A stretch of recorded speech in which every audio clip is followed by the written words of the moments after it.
Did you know? Seasonings we purchase from the grocery store are often filled with a lot of added salt.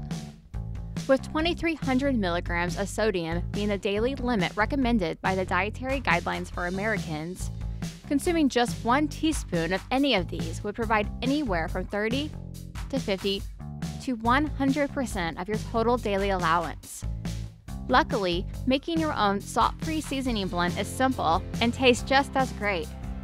Join us as we walk you through some easy steps.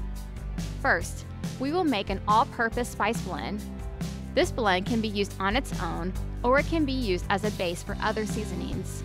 To make this blend, we will combine 5 teaspoons onion powder, 2.5 teaspoons garlic powder, 2.5 teaspoons paprika, 2.5 teaspoons dried mustard, 1.5 teaspoons dried thyme, half a teaspoon white pepper, 1/4 teaspoon celery seed.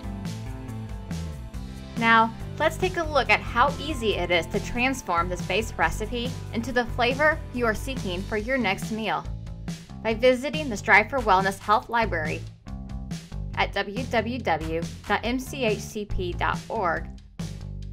You can view a variety of spice recipes that build from this base recipe, including cultural cuisines. See how easy it is to transform the base recipe into the flavor or cuisine you are seeking? This base recipe works perfect for savory dishes. However, using spices is not limited to savory dishes alone. The next time you are looking for an added touch of sweetness to a food or dessert, try this fall spice blend. It will go great on items such as yogurt, oatmeal, soups, and even frozen yogurt or ice cream.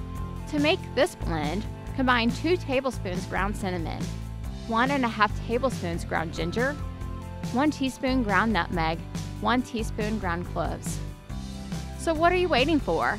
Try one of our flavorful and salt-free seasoning blends at your next meal and take a step towards a healthier heart.